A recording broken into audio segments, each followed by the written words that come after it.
Coming up today on the Locked On Hornets podcast, Charlotte splits the weekend with the Bucks and the Bulls. Who needs a center? I will say it does look like one small ball center might be coming back to the lineup. That's all today, LOH.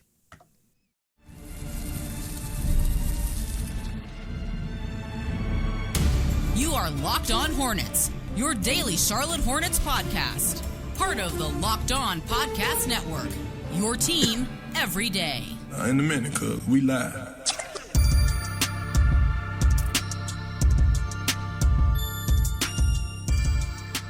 It's Locked On Hornets, part of the Locked On Podcast Network. It's your team every day. Thanks for making us your first listen. We are free and available anywhere you get your pods. That includes YouTube. There's Doug Branson. You can find him on his Substack, everyhornetsboxscore.com. Also, he's in the background somewhere on Yahoo Sports Daily. He's producing. It's Jason Fitz. It's Caroline Fenton. They're hosting. So go check out Yahoo Sports Daily as well. And I'm Walker Mail. Listen to me, WFNZ, every weekday from 12 to 3 p.m., Sports Radio 92.7 FM, where you can hear us not only talk about the Hornets, we're the home for the Hornets after all, but we're also talking about Panthers victories. Even if they didn't win, they somehow do win. We were trying to figure out if today was a victory Monday. Even if they go 0-2 their last two games, they still find themselves in the postseason because of structure, Doug, because of playoff tiebreakers. But I will not apologize. Instead, I will celebrate with a cool old school logo Panthers NFC West Division shirt.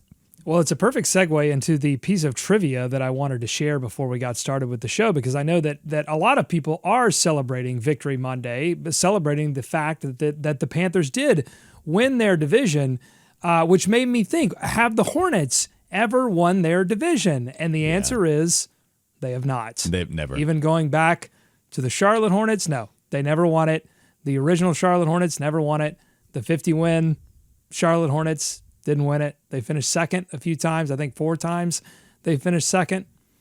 Now, the New Orleans Hornets did in 2008. They won the Southwest Division. But the Charlotte Hornets and the Charlotte Bobcats, 0 division titles. The only team, in fact, in the NBA that has never won their division, and the only team that has never played on Christmas. And the only team that's never made the conference final. I mean, we can do this miserable game all show long if we want to. I'd rather not, so let's move on. Did New Orleans make a conference finals? My God. I don't think they did. No, I don't think they did. We might share that. I'll look it up. I think we share that infamy. That's like one of the few infamies we share. Yeah. Probably they're not as old as we are, because we stole their stats. Now, if we would have just allowed them to hold all those Hornet stats from yesteryear, then we'd be able to lay claim to, we're barely a franchise. I mean, we've only been here since 2004, but it doesn't quite work that way. I checked. They have not. They did not. Okay. Thankfully, they have not made a conference finals. That would have been even more depressing.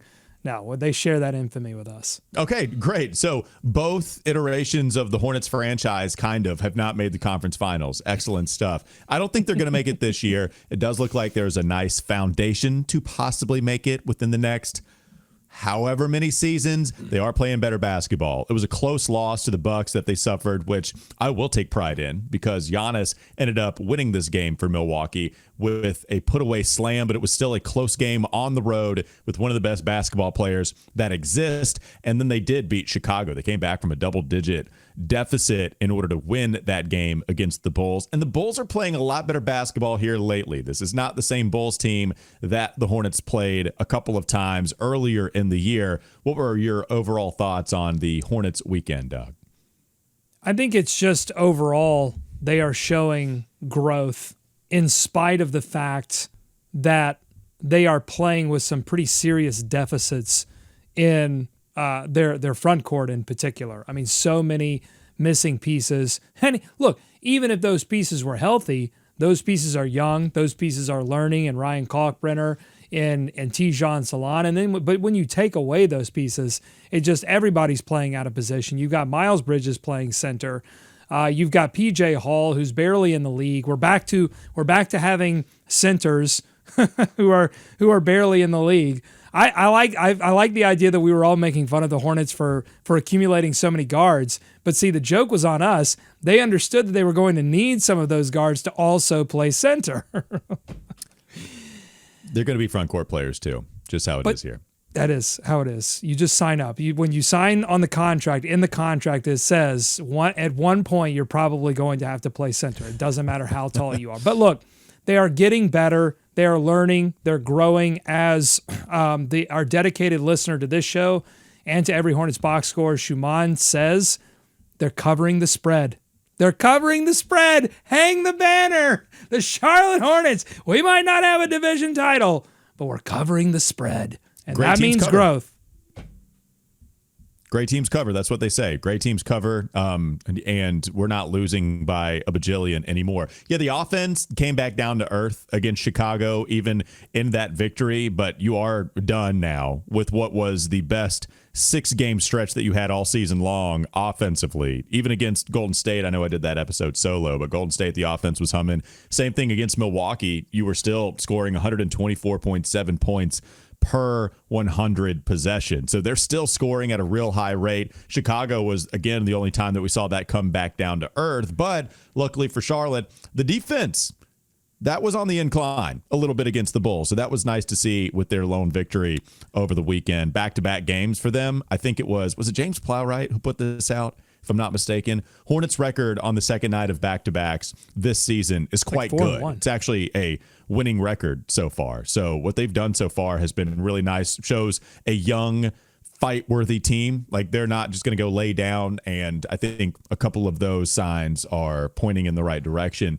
And overall, I think you continue to take away a positive outlook. That it does feel like they're starting to form a little bit of an identity too. They're starting to form some level of consistency, and just overall, Doug, is it okay to say at the very least we can say they're playing mediocre basketball, but they fell down a couple spots in the power rankings, but man, we were in some real dark spaces after what was a pretty fun start, and that the fun was washed away. We weren't allowed to have fun anymore with how bad things had gotten. I don't think that's true anymore. The fun is back, even in a loss to Milwaukee. Man, that's still a tightly contested loss that they had where they just lost on an oop to Giannis. He's done it before. He did it in the freaking NBA Finals. So I do think that this is a team that we can start to cheer for again. Oh, totally. But this is a team that's also impossible to power rank. Like, you cannot power rank a team they don't even have one single center. How many times have I said that on this show? I just want one single center. Sometimes I add the addendum, I want one single center that can shoot, but at this point, I will take one single center. How can you power rank this team when you get Miles Bridges? Look, against Chicago, he was great. 26 points, 14 rebounds. He's also like the least efficient pull-up shooter in the entire association. He has one of these games like every 15 games, and then he's cold again. So you can't depend on that. LaMelo Ball is we should know, like, LaMelo Ball played 25 minutes against Milwaukee, 26. I think they're being smart here. Like, hey, we'd like LaMelo, instead of resting LaMelo an entire game, because we need to see what these guys look like consistently together, we're going to play him limited minutes in both of the games. So 25 minutes, 26 minutes against Chicago. I think that's really smart. But, on a night against Milwaukee, they could have used a little bit more from LaMelo. You wonder how much of that is still taking him a bit out of his rhythm. They could have used more from Brandon against Milwaukee. I think Brandon, of the two, I would say both of them got the message, because LaMelo energy was good. Brandon shooting was good. At least he hit some in the big moments and good from 3, 4 of 10. So, yeah, Kon consistently gets 15 points now. He has the record now over Alonzo Mourning for rookies with consecutive 15-point games. Congratulations. I'm surprised that LaMelo didn't have that from his Rookie of the Year campaign. Yeah. But it was Zoe's record, and now it is Kon Knueppel's record. And so, look, yeah, I mean, when you just kind of zoom out from the weekend, you say this is a team that's growing, it's having fun, it may be getting some guys back, and things could get interesting. Although I still say it's impossible to power rank this team, because I don't know what this team is going to look like a year from now. Like, nothing that I've seen has really told me, hey, there's a good 10-player core here where you say, oh, just retain everybody and keep going. Yeah, I still don't see any of that. All right, we'll highlight some players coming up next on the Locked On Hornets podcast. He's everywhere!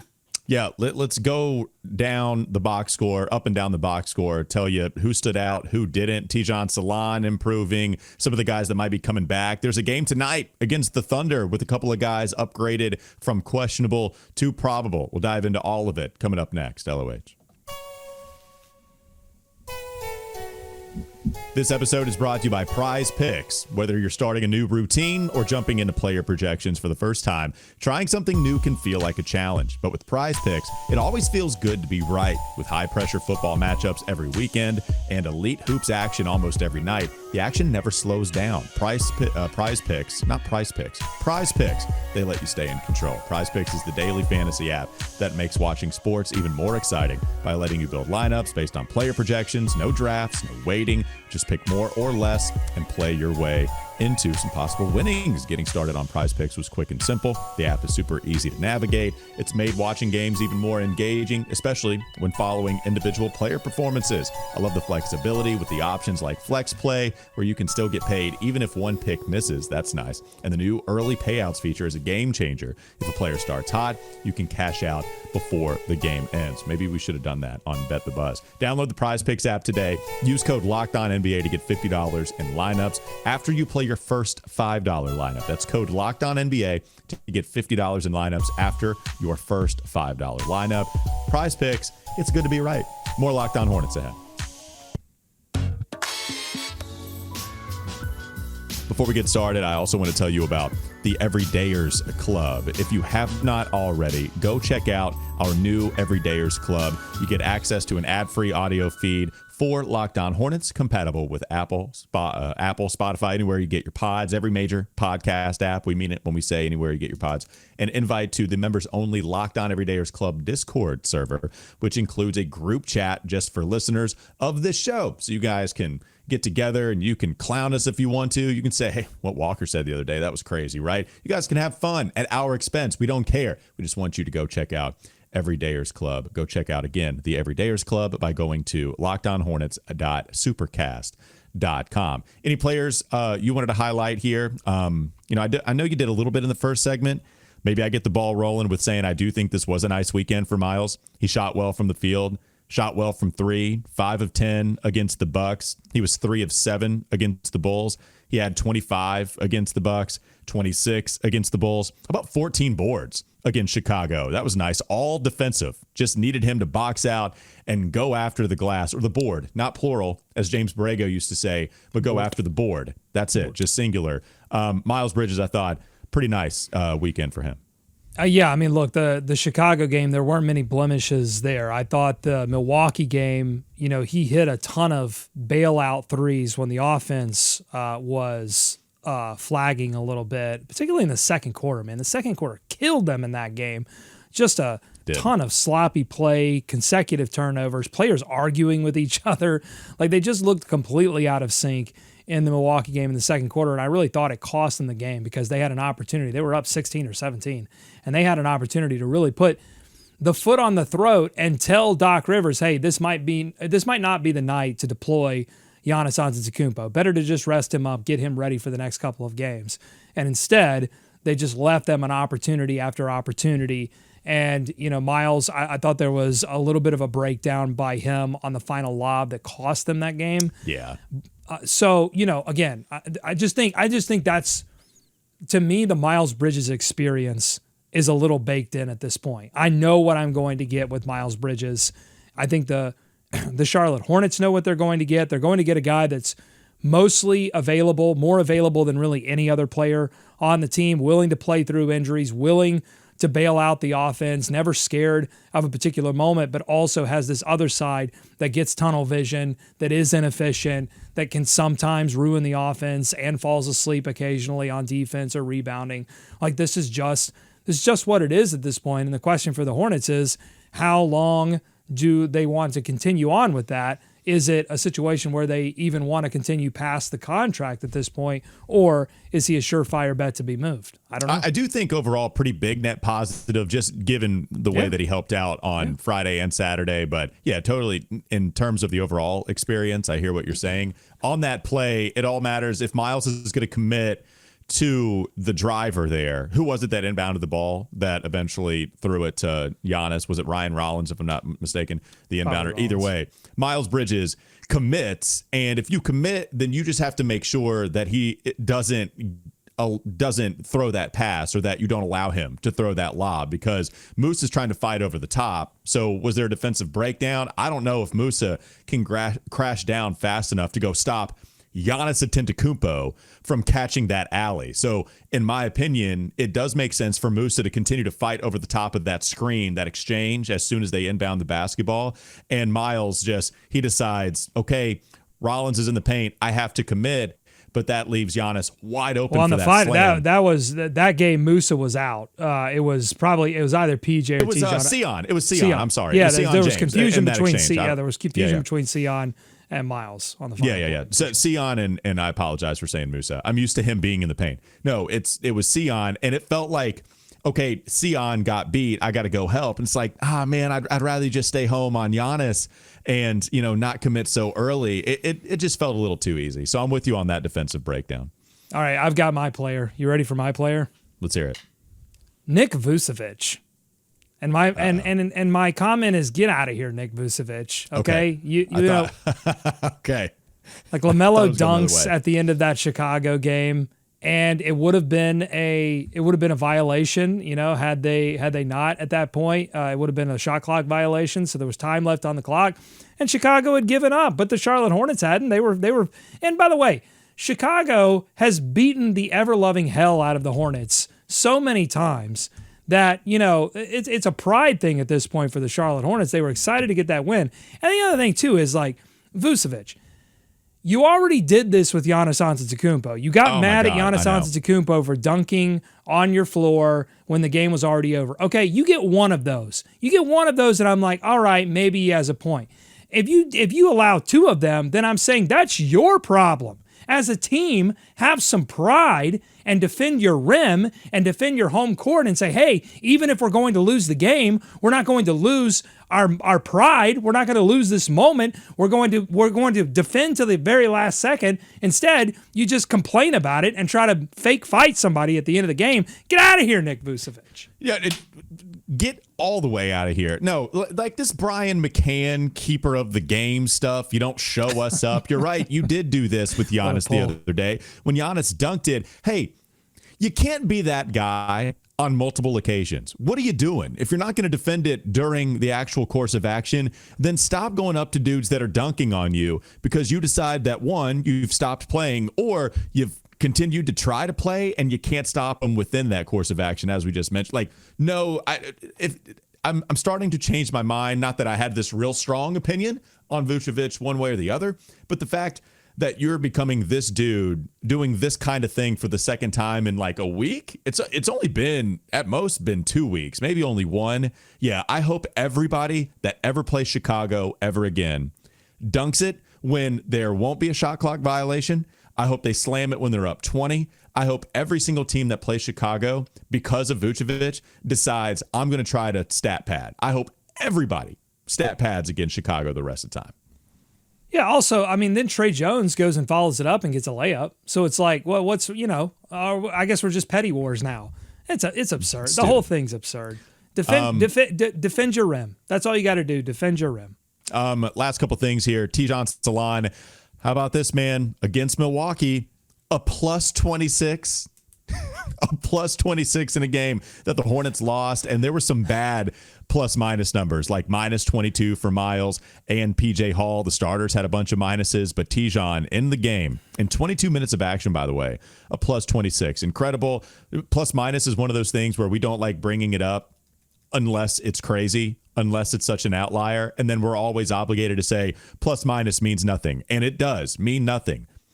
But also, I have to mention that when I see something that crazy, and he's continuing to hit shots, he would leave. He wouldn't leave. He actually got injured I guess, in between and did not suit up against Chicago. He is probable for tonight's game against OKC, so that is nice. He had an ankle injury that he was dealing with against Chicago, probable against OKC.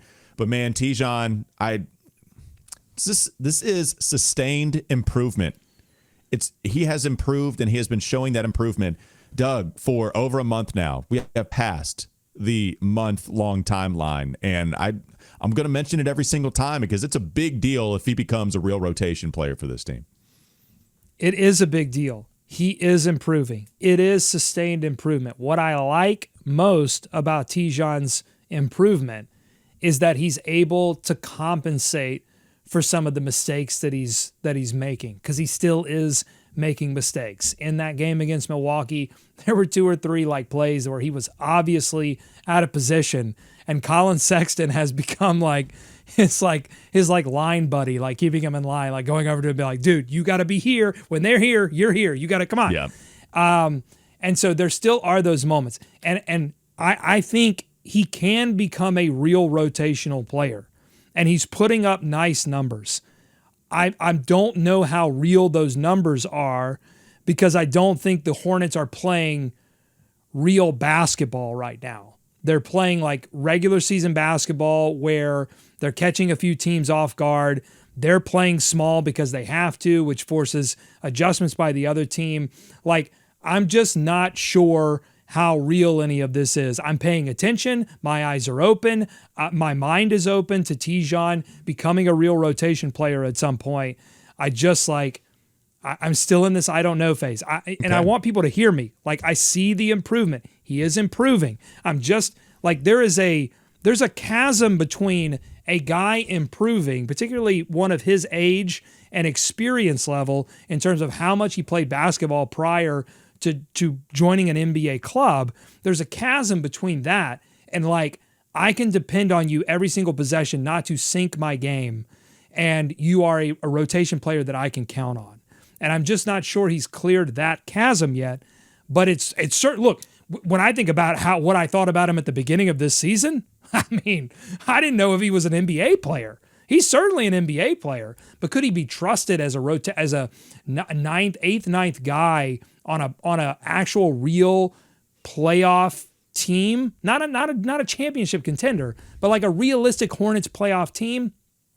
I'm not there yet, but my mind is open to getting there. Okay. Will be interesting to see the minutes he's given when a potential somebody comes back. Let's talk about it. Coming up next on the Locked On Hornets podcast. Bees everywhere! We got the bat signal. Grant Williams. He puts out a tweet. Bat signal. Liam McNeely. He responds with Grant Williams in a Batman suit. Does all this Batman talk mean he's going to come back in this game against OKC? When? When's he coming back? Don't know. Looks like it's soon, though. We'll get to it coming up next. This episode is brought to you by Quo. New year, new systems. This is the time when a lot of us look at the messier parts of how we run our business and think there has to be a better way. And there is. Streamlining your communication is one of the quickest upgrades you can make. That's why today's episode is brought to you by Quo, QUO, the smarter way to run your business communications. Because when your team is reachable, organized, and communicating in one place, you're not just working cleaner, you're creating more opportunities to connect with customers. You might love how Quo makes everything simple. Your whole team can call and text from one shared business number, so nothing gets missed. Everyone sees the full conversation thread, which makes replies faster and more personal, and it works right from your phone or computer, and you can even keep your existing number. Quo also have smart AI tools, automatically logging calls, summarizing conversations, and highlighting next steps, so details never slip through the cracks. It's no surprise Quo is the #1 rated business phone system on G2, trusted by more than 90,000 businesses, from solo operators to growing teams. Make this 1 year where no opportunity and no customer slips away. Try Quo for free, plus get 20% off your first 6 months when you go to quo.com/LockedOnNBA. That's QUO, quo.com, QUO, Quo, not yo, QUO, quo.com/LockedOnNBA. Quo, no missed calls, no missed customers. More Locked On Hornets ahead. All right, we got the tweets here. Grant Williams, again, he put out the image of the bat signal. Liam McNeely responded, quote, tweeted it with a Grant Williams picture in a Batman costume. We know that he's been approaching coming back to the lineup. We've heard it. We've seen it. He's been on the injury report, which is actually nice. Like, it's the rare time you want to see a player on the injury report. Used to just not be there because he was out forever, out for the entire year. Now that he's back, it means that he's sooner to return rather than later. Maybe against OKC. I don't know about tonight, Doug, but it'll be a big boost whenever he does come back. He's been such a coach, cheerleader out there on the sideline. They've asked him to do a lot of, I think, teaching. It'll be nice to have a teacher out there on the court with him. Oh, yeah. I mean, well, let's just say, first of all, he's been out a very long time. And I think it's the first major injury for him in his entire career as a basketball player. So who knows? You know, we can talk all about what Grant Williams was before he was injured and say, well, look, he's going to add spacing from a big position, secondary playmaking, physicality, grit, just somebody that understands, he talks on defense, understands where to be on defense. Like, there's just a myriad of ways that he could potentially help the Charlotte Hornets. But I think we have to cheer on and hope that that he's the same player. But this was a devastating knee injury. And I kind of come into it going, I hope for the best, but I just have no idea. Yeah, I don't know how many minutes they're going to rely on him, especially with the way that the coaching staff has been dealing with minutes restrictions for some of the other guys coming back from injury.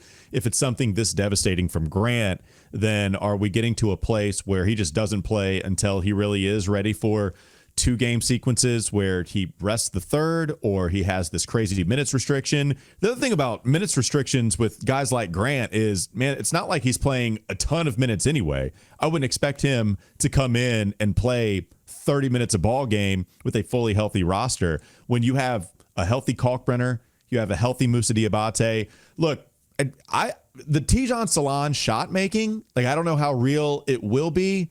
It's pretty damn impressive right now. The percentages for him above 50% on the month, above 47% from deep on like volume. It's not like he's taking 1 a game. He's taking at least 2 or 3. They're simplifying the game for him. You don't have to simplify it as much from Grant. You can put him high post. You can put him in situations where he's playmaking for others. He can get under the hips of some of these taller guys and drive them out of the paint. Smart. There are some things I think you can rely on from Grant, and they're not necessarily athleticism taxing things from Grant. We know that's not necessarily his strong suit anyway. How much strength do you have? If you have a lot of it, cool. We'll use that right away. Is the shooting still here? Because you've been able to shoot a little bit in practice. If that's here, great. We'll stretch the floor out with you. 15 minutes? Can we just kind of put you in and really throw you out there full throttle where we're only expecting at most 25 minutes from you anyway? Like, I at most, I don't think that would be a recurring theme to see him out there. So big deal if he comes back. You're right. I don't know how much we should expect right out of the gate, but would be nice to have him back out there on the floor. Yeah, we did hear from him. He joined the broadcast team a couple of weeks ago, and he seemed to hint that this was getting nearer. Yeah. And we've gotten a couple of hints from him. And so, you know, they're taking their time through this process. But we just got through talking about how depleted they are. Although against Oklahoma City tonight, it looks like they're going to get both Tidjane and Moussa. They were both listed as probable along with Kon Knueppel. So that's good news. But Ryan Kalkbrenner's still out. Mason's going to be out a while. So just even if it's 10 minutes, any help there with a guy, if he is healthy, is going to help with your defensive versatility, your offensive versatility, is just going to be a weapon for you, is absolutely encouraging. And hopefully, I wish all the best to Grant Williams. And it does lead me to this question, because Grant threw up the bat signal. So I have a fun little question for you here. If some of the other Charlotte Hornets were to throw up their superhero signal, what superhero would they be? Like, if you're thinking about LaMelo Ball, Kon Knueppel, Colin Sexton, Brandon Miller, like what signal are they throwing up if they were to return? This is not my strong suit. Cartoons, superheroes, cartoons very different. That level of cartoon, it's not my strong suit. So I've really got the basic answers for you. I really don't know who Superman would be. Kon Knueppel is playing like Superman. LaMelo, who's the guy that facilitates? Who's the guy that allows everybody to do their thing the best? Maybe Samuel L. Jackson in the Avengers. I don't know who that is, but he's the one that assembles everybody. So maybe that's LaMelo. I don't know who that is. I apologize. The connector, yeah. Which you could make a case for Kon for sure. The connector. LaMelo to me is Superman in that we have seen him in the past so many times have terrible quarters 1 through 3, and then go into the phone booth and absolutely transform himself, transform his game, start hitting shots out of nowhere, and then deep shots, high difficulty shots, and drag the Charlotte Hornets back into a game that they had no business being in. He's also rare, one of one. His whole thing is that he's an alien, which is what Superman is. Also, Superman had one weakness, and that was kryptonite. And I think LaMelo's kryptonite is missing a shot and then immediately fouling someone and accumulating too many fouls. You have another kryptonite. His ankles is his kryptonite also. Okay, well, I was trying to go less depressing with it. You went all the way. You went all the way depressing with it. That's fine. Look, kryptonite is kryptonite. It's. I'm going to give you one more, and then hopefully you'll have something here for us. A signal from Kon Knueppel. I'm going Daredevil. Okay, interesting. Explain yourself. So Daredevil, I'm sure most people know, but if you don't, Daredevil is blind, but he has supernatural abilities to see and hear things that other people don't. And whenever Daredevil does something incredible, I, as an audience member, and I think too in the program, in the cartoon, I think people look at it and go, how in the world is he pulling this off? How does he do it? And I kind of look at that. I kind of look at Kon Knueppel that way. Some of the stuff that he does, I'm like, man, I did not see this coming. I like that. The senses being strong. I really like that with Kon Knueppel. And Daredevil certainly looked fit, but had a normal man quality to him. Was a lawyer. Was like a normal person quality that he wasn't like. And again, they draw these characters all kinds of different ways, but I always took him as a little bit like he was built, but not like Superman. I'm going to go down the list. Colin Sexton, Flash, easy. Sion James, Hulk. Oh, I was going to go Musa Hulk, but I like Sion James. It's Sion James more hulky for sure. I thought Musa would be Mr. Fantastic. I think it's instead Brandon Miller, especially with the highlights. He's been reaching back for the basketball in some of these alleys, and he's so long anyway. I'm going to go with Brandon Miller being Mr. Fantastic. And the way that he's shooting the ball right now, Tidjane Salaun, just sticking with the Fantastic Four. Maybe he's the flamethrower guy. Maybe that's Kon Knueppel because they're both so red hot. Either one of those guys could be the Human Torch. Thank you. The flamethrower. Who is Hawkeye? He could be Hawkeye. He could be. Like I've heard that he's lame. Wes always says that Hawkeye is lame. I don't know if that's a common take out there, but I didn't want to put a How is Hawkeye lame? I don't know. You need range. Like you got to have somebody who can hit from range. Just like the Charlotte Hornets. Look, the NBA right now, it's all about range. There's nothing more cool in the NBA than Hawkeye. Okay. Everyone's Hawkeye. No, I guess that defeats the purpose then for being specialized Hawkeye if everybody's because if everybody's trying to be Hawkeye, but if you are Hawkeye, then you're Hawkeye. Okay. If you are Hawkeye, then you're hot guy. That's what we'll do. It sounds like hot guy is what we're saying. All right, let's move on. That'll do it for Locked On Hornets. Thanks for making us your first listen. We're free. We're available. This analysis is free, people. Believe it or not. Ryan Kalkbrenner, Galactus. He's just slow, huge, slow moving, but a destroyer of worlds. Ryan. What about Groot Galactus for Ryan Kalkbrenner? That's a good one too. It's probably not flattering. I'm sorry. I just thought you're a tree. You're really tall. All right. Doug Branson, everyhornetsboxscore.com. Also, go check out Yahoo Sports Daily with Jason Fitz and Caroline Fenton. I'm Walker Mail. Listen to me, WFNZ, every weekday from 12 to 3 p.m. Sports Radio, 92.7 FM. Have a great rest of your day. We'll be back with you tomorrow.